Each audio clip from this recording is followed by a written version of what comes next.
we shift our focus to the Middle East and the seat of all action, the focus of all attention, and a lot of narrative building, lots happening there. And if we are glad Ambassador Azar could spare time from the real world happening out there. I'll straight away get on to the questions, if it's all right with you, sir. Yeah, thank you for the invitation. It's really a pleasure to be here, and I'm all yours. That's Thank you. First off, the hostage release status. The Israeli Prime Minister has promised that he'll open the gates of hell if it doesn't work out. And what would be the national objectives, and how do you see the present crisis panning out as the first phase reaches its end? Well, the objectives of, as designated by the Israeli cabinet at the outset, following this atrocious attack on the 7th of October, that really was a terrible intelligence and operational failure from our side, was that we want to make sure Hamas cannot do this again. And for that, we have to decimate their military capability, to take them out of government in Gaza, and to bring back all the hostages. Now, these two aims, of course, contradict each other, because Hamas was holding the hostages in order to try to extract a surrender from the state of Israel. So not only that we haven't surrendered, we have changed the Middle East, because Nasrallah decided to attack us, and the rest of is history. After a few months, we removed Nasrallah, we removed the Hezbollah threat, the reality in Lebanon changed, the political reality in Lebanon changed, and as a result of the debilitation of Nasrallah, also the reality in Syria changed. And Iran became exposed as a result of our retaliation to their massive missile strikes. So besides doing all of that, we removed the main military threat coming from Hamas, namely the thousands of missiles they had in Gaza, the factories, a large part of the tunnels, a large part of the military force they had there. But they are still there, holding 59 hostages out of 250 they had in the past, and having a grip on the population by sequestrating the humanitarian assistance. So we have here two options. One option is to achieve our goals through diplomacy. So we are ready to, after the phase one of the deal was fully implemented, and we managed to release 33 hostages, there are two options. Either we negotiate a situation in which Hamas leaves Gaza, at least the leadership of Hamas leaves Gaza, and they allow the Palestinian people to reconstruct. They deserve a much more decent leadership. And then we can bring the hostages and engage in reconstruction. The other option, if they refuse, is that we will have to go back to a military action. But this military action that we have now is going to be different, first of all, because Hamas doesn't have the infrastructure they had on the 7th of October. Second, we have 100% backing by the American administration. And the aim of that military operation would be to remove them from power, to take responsibility or transfer the responsibility on the humanitarian assistance to another element, like an American company, like local tribal leaders, etc. And this is the plan. Either we do it diplomatically or we'll have to do it militarily. Which takes me to the next question, typically, classically, that when you said you want to remove Gaza, remove the Hamas from Gaza, radical thoughts are usually very difficult to kill. They tend to reoccur. Yeah. Do you think there's going to be some kind of a spillover in the West Bank or some other effects down the line? Look, you're right. We are all, I think, suffering from the same challenge.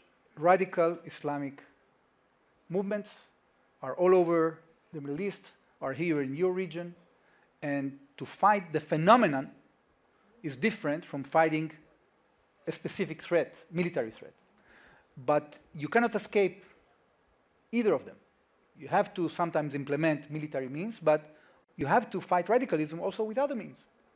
And here, India has done its share, and we can maybe learn lessons from India. But at the end of the day, we know that the radical ideas cannot be removed, but the military threat can be removed. And this is what we are intending to do.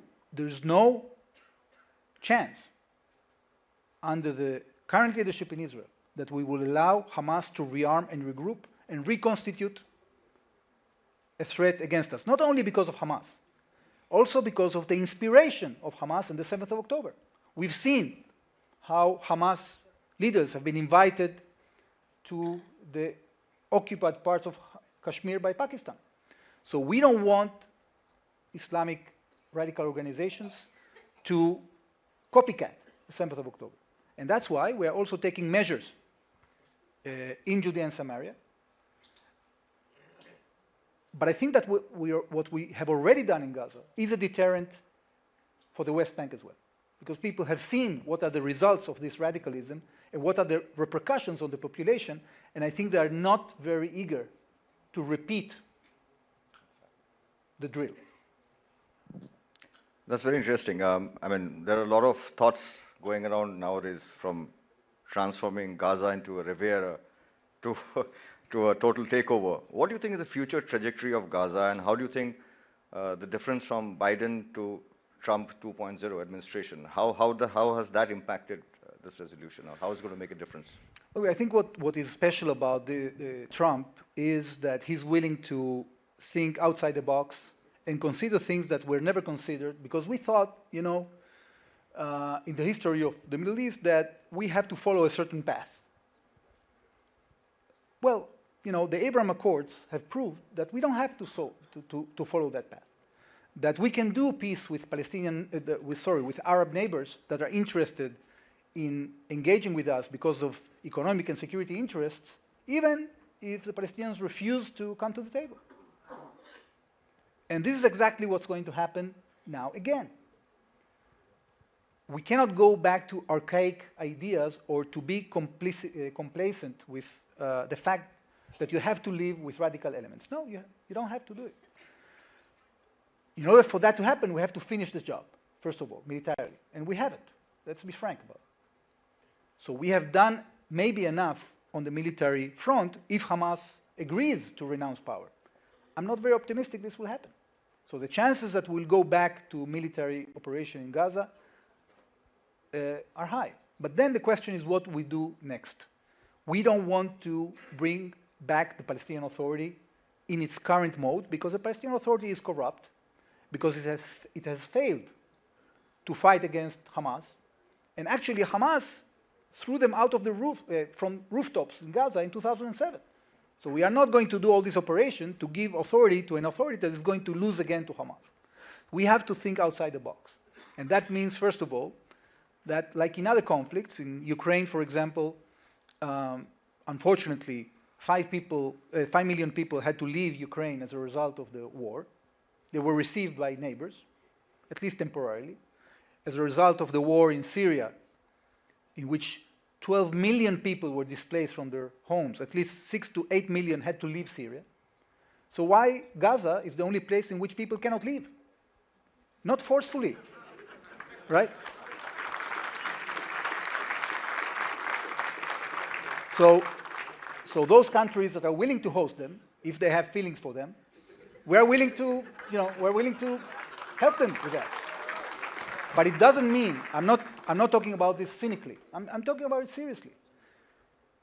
You know, we can create a situation that Palestinians have a better future. They deserve what other people deserve. If they are freed from this radicalism, they can have a better future. Why cannot they have a Riviera? They can. But we have to create a situation in which we defeat the radicals, in which we bring into Gaza power that can actually bring new values, that can bring hope. And if we succeed, then, you know, Trump can have his way. Maybe not 2 million people will leave, maybe only 200,000. They can come back when the situation improves.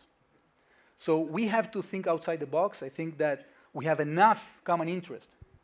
Those countries that are interested in prosperity, in security, in technology, we have a coalition under CENTCOM, under the American umbrella. We are already sitting, you know, people don't know this, but every now and then, all the chiefs of the armies of Israel and the Arab states sit together with the Americans, to discuss issues of common interest. So we have to free ourselves from the chains of the past and cooperate with this incoming administration in getting rid of archaic. I'll give another example. UNRWA. There is a UN organization that was established in 1948 to perpetuate the Palestinian problem. So the people of Gaza, by the way, that they don't want to leave Gaza, they want to stay there, they say that they don't belong to Gaza. They are refugees. They want to go back to Israel. So you have to decide, either you want to stay in Gaza, you want to go to Israel, right? You cannot have it both ways. So this UNRWA organization that was heavily infiltrated by Hamas, it has to be disbanded. Imagine that in 1948, after the terrible war you had here, and after Pakistan, India were established as independent states, people that had to escape Pakistan would still receive food ratios 75 years after from the UN. Can you imagine that? This is what's happening in our region. Fourth generation are receiving food ratios from the UN. This is completely ridiculous. We have to get rid of that. If we stop perpetuating the conflict, then we can solve the conflict. It's a very valid point you bring out about creating dependencies and then, sort of falling victim to its outcomes in the long term.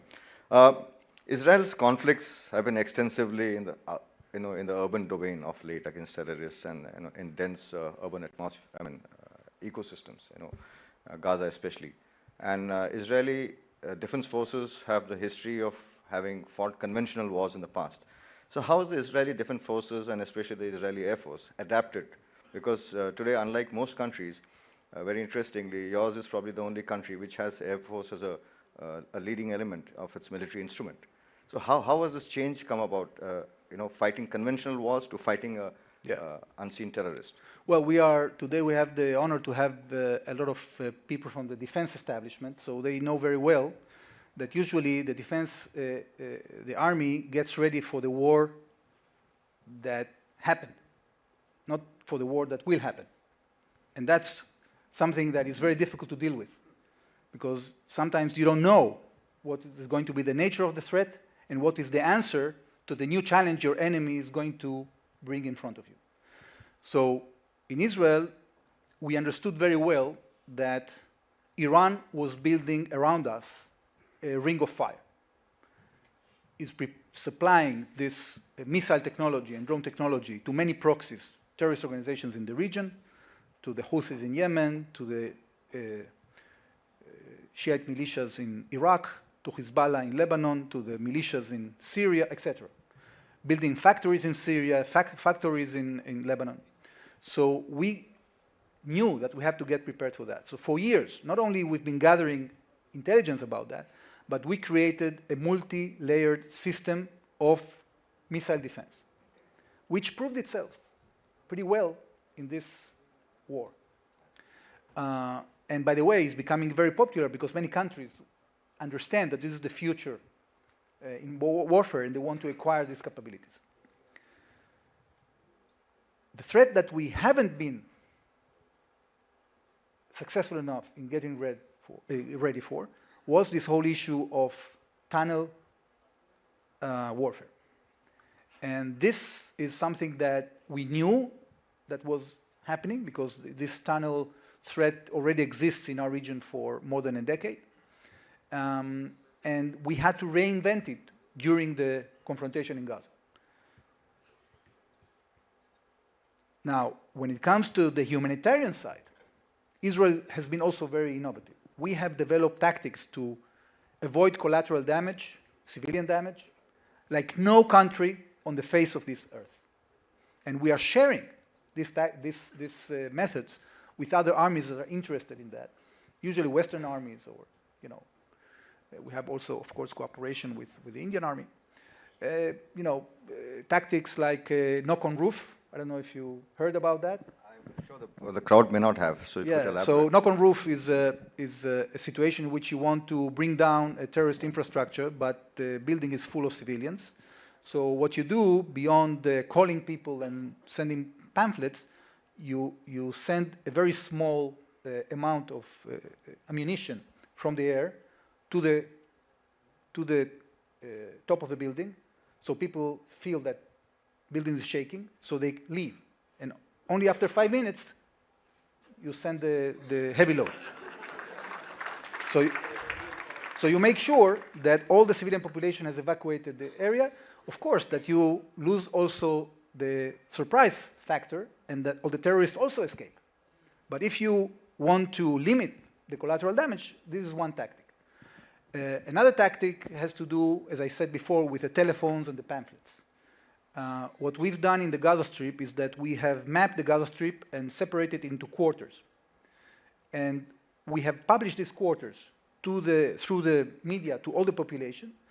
And the IDF, before it starts operation, it sends notice to all the people of that area to evacuate before we start the operation.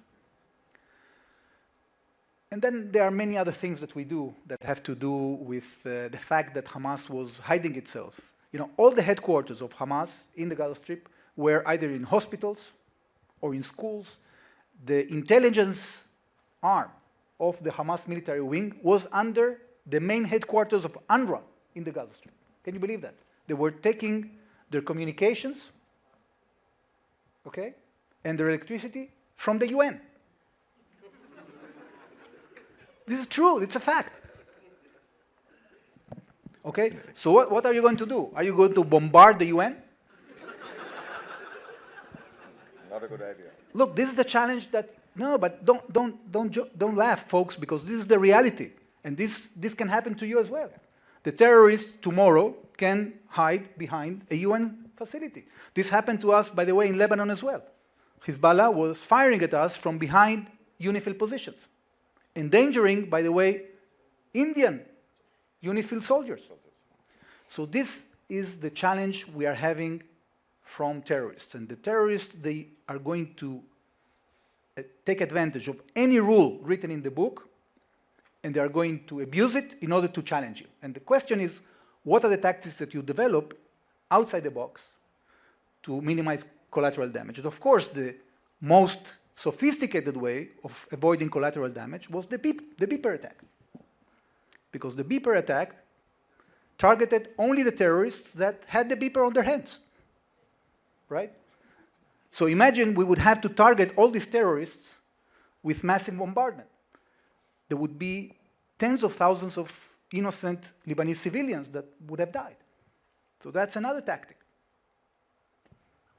Absolutely fascinating, because I think most of us were not privy to a lot of efforts which the Israeli Defense Forces take to sort of minimize collateral. We are almost we're pretty short in time, so I'll just bring out two quick questions. In the recent wars and the recent conflicts have shown a huge amount of use of rockets and missiles to a point where there's also thought that the days of the manned aircraft are over. And yet, there are two classic attacks of Iran which carried out of Tel Nof and Nevatim air bases, and a retaliatory attack by the Israeli Air Force in a conventional air force deep inside Iran. Yeah. So how would you what are the key lessons and takeaways from it? Well, that's a fascinating question. I'm not sure I have all the expertise to answer that, but I've seen, working at the National Security Council and looking at the debates over the defense budget, I saw these tensions between, first of all, in Israel, we have two armies. We have the blues and the greens, okay? And there is a fight between the blues and the greens, in which usually the blues win, okay? Because the majority of the money goes to the Air Force. Because the Air Force in Israel, we are a very small country, and we need to have a strategic arm. And we have this tradition of having pilots. What I'm reading is telling me that when we come to the next generation, the sixth generation, maybe pilots won't be necessary anymore. And indeed, like you're saying, everybody's investing in autonomous vehicles, not only in the air, but also on the ground, and also in sea. So we are already actually engaged, and this is public information. We are producing, together with Indian companies, on Indian soil, drones, amphibious vehicles for sea, and autonomous helicopters. This is something that India and Israel are already doing together. And we can do much more. These are also important in the context of diminishing the casualties. For example, in the Gaza Strip, one of the things that we did is that we operated autonomous D9s and autonomous vehicles. We took old armored vehicles, and if we wanted to avoid bombarding but targeting a specific place, we would send it as an autonomous vehicle to a place in order to avoid collateral damage. So yes, you're right. Autonomous tools are the future. I think we are absolutely out of time. I'll just, one last quick question and a short answer from you. India and Israel friendship, and from your vast diplomatic experience, what do you see? What are your gut feelings about its future trajectory? First of all, what I see is an amazing bond that is, first of all, cultural and human, okay? Israelis really admire India. They admire Indian culture. Most of the Israelis, when they finish the army, they come to India, okay? This people-to-people bond is a very strong bond. There are also a lot of values of Indian heritage that are very strong in Israel, like, yoga, vegetarianism, many things that keep us together. But on the strategic level, we are just at the beginning. Why? If I had to connect the dots to the previous session. Look, India is the fastest growing democracy in the world. America is going a period of policy correction because up until now, they were working on the assumptions that they started working in 1945 when America was producing 45% of world GDP. The system was that America includes new members into the free market system and the democratic system by subsidizing them. They invite them into international organizations, they give them loans, they give them preferential treatment on trade. Trump came and said, look folks, we are going to go bankrupt because the United States owes $36 trillion. The party is over. Okay? From now, the United States has to leverage its tools in a much more efficient way. We cannot continue subsidizing. So who is going to be the power in the democratic world that is going to fill the void? That's you. That's you. Thank you, Mark.